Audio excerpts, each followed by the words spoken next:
kasih setiamu yang ku alami dalam hidupku. Terima kasih Yesus untuk kebaikanmu sepanjang hidupku.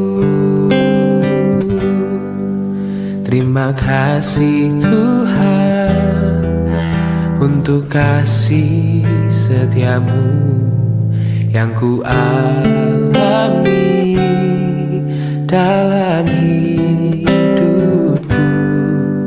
Terima kasih Yesus untuk kebaikanmu sepanjang hidupku.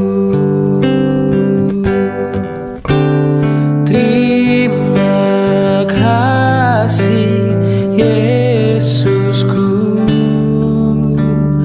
buat anugerah yang kau beri, sebab hari ini Tuhan adakan syukur bagimu. Terima kasih Yesusku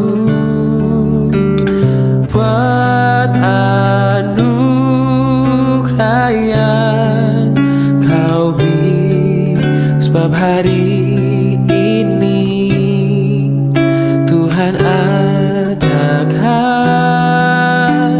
syukur bagimu. Sebab hari ini Tuhan adakan syukur bagimu. Oh, sebab hari ini Tuhan adakan syukur bagimu.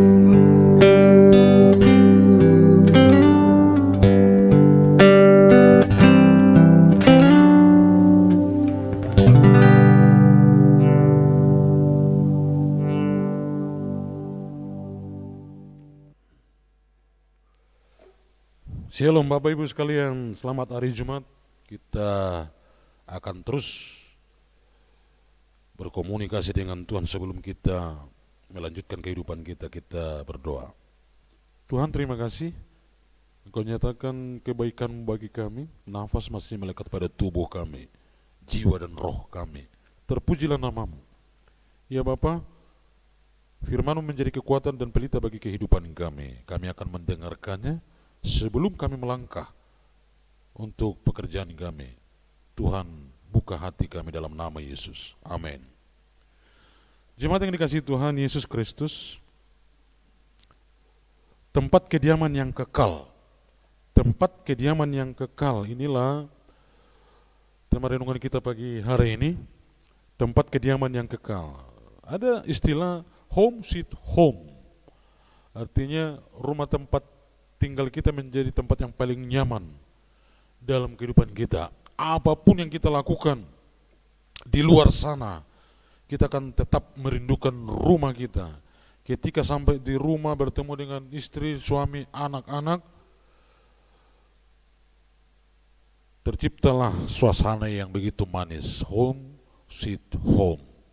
Nah, dalam firman Tuhan yang kita dengarkan pada pagi hari ini, ternyata Tuhan juga menciptakan, menjadikan home sweet home, yaitu kehidupan kekal.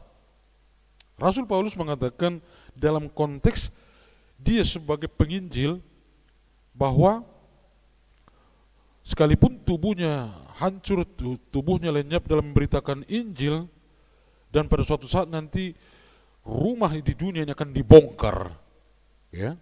Dia mengatakan dalam suratnya kepada 2 Korintus ini, karena kami tahu bahwa jika kemah tempat kediaman kita di bumi ini dibongkar, Allah telah menyediakan suatu tempat kediaman di surga bagi kita.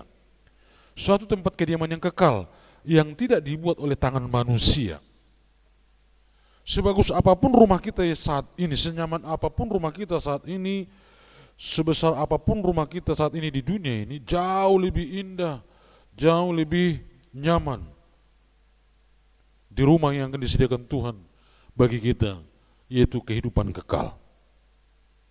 Tempat kediaman yang kekal, tempat kediaman yang disediakan Tuhan, karena memang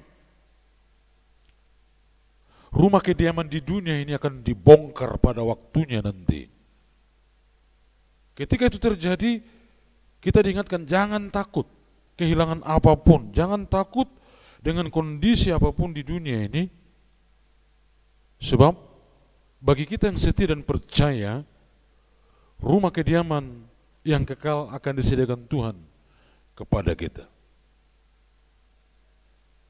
Maka jangan terus membangun rumah di tengah-tengah dunia ini. Jangan terus memegahkan rumah di tengah-tengah dunia ini, secara materi dan juga hal yang lain. Dan itu perlu, tetapi ingat juga bagaimana kita supaya mendapatkan rumah kediaman yang kekal. Karena rumah kediaman yang ada di dunia ini kelak akan dibongkar semua, lenyap. Tetapi Tuhan akan menyediakan rumah yang kekal kepada kita. Bagaimana cara kita supaya rumah kediaman yang kekal ini menjadi bagian kita? Tetaplah setia kepada Tuhan sekalipun ada tengah-tengah dunia ini. Jagalah keseimbangan antara membangun rumah di dunia ini dan membangun rumah kediaman dalam kekekalan. Tuhan Yesus memberkati. Kita puji Tuhan. El Shaddai.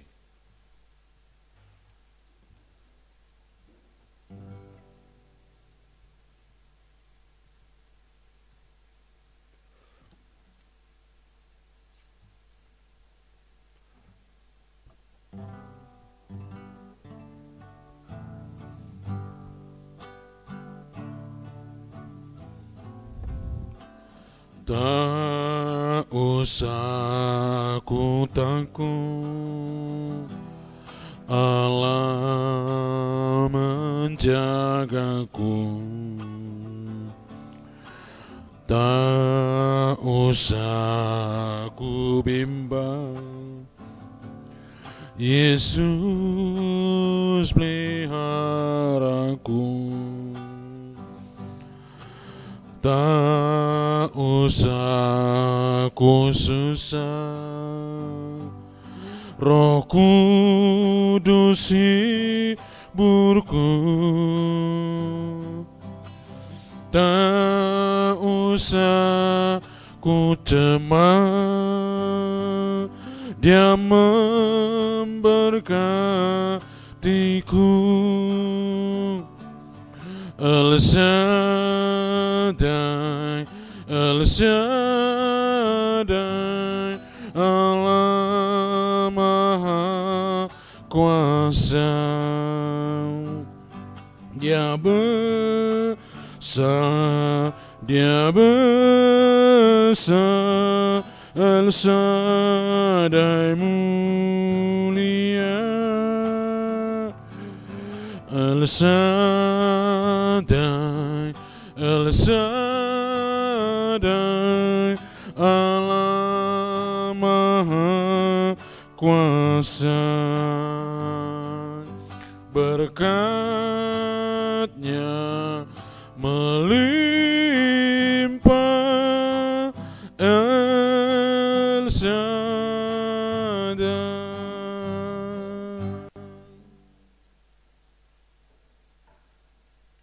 Kita berdoa. Ya Bapa di surga, terima kasih untuk firman-Mu yang mengingatkan kami akan rumah di dunia ini akan dibongkar, dan kami tidak perlu takut akan hal itu, karena itu akan terjadi. Barang siapa yang percaya dan setia kepada Tuhan, rumah kekal telah Tuhan sediakan bagi kami. Mampukan kami untuk mempertahankannya dengan kesetiaan kepada Tuhan, dengan kasih kepada sesama, dan kasih kepada Tuhan. Ya Bapa di surga, kami berdoa untuk gerejamu, gereja-gereja yang ada di Indonesia ini. Tuhan memberkati gerejamu supaya menjadi alat di tangan Tuhan, menyatakan kebenaran, menyatakan kemuliaan Tuhan. Kami doakan untuk persiapan Natal dan Tahun Baru yang sudah dekat. Tuhan juga campur tangan di dalamnya supaya tercipta keamanan, kenyamanan di saat kami merayakan hari kelahiran Yesus Kristus. Mampukan kami untuk mengambil makna dari setiap perayaan Natal yang kami ikuti. Raja Shalom, Raja Damai telah lahir di hati kami, dan kami membawa damai, menciptakan damai dimanapun kami berada. Ya Bapa di surga, berkatilah seluruh jemaat-Mu yang mempersiapkan diri untuk memulai hari pada pagi hari ini. Lindungi mereka, sertai mereka. Kami doakan jemaat-Mu yang sakit, Tuhan sembuhkan. Kami doakan jemaat-Mu yang merindukan keturunan putra dan putri, nyatakanlah itu di dalam rumah tangga mereka. Kami doakan bagi anak-anak supaya bertumbuh dengan baik jasmani maupun rohani. Remaja pemuda supaya tetap menjaga kekudusan mereka, karena mereka adalah generasi gereja dan bangsa dan negara kami. Ya Bapa di surga, berkati bangsa dan negara kami, presiden dan wakil presiden terpilih, beserta dengan para kabinetnya, supaya dapat membawa bangsa ini menuju kemakmuran dan keadilan. Kami berdoa untuk gerejamu, gereja Metodis Indonesia. Tuhan memberkati gerejamu, jadikan menjadi alat di tangan Tuhan untuk menyatakan kemuliaan Tuhan.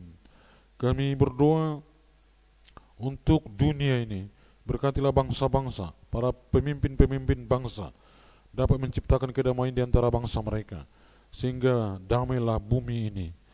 Terima kasih Bapa di surga, ampunilah kami atas segala dosa dan pelanggaran kami, supaya kami layak menerima berkat-Mu.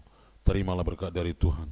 Anugerah Tuhan kita Yesus Kristus, kasih Allah Bapa dalam persekutuan dengan Roh Kudus kiranya memberkati, menyertai, melindungi kita sekalian, hari ini, besok, sampai selama-lamanya. Amin. Selamat pagi Bapak Ibu, selamat beraktivitas, Tuhan Yesus memberkati.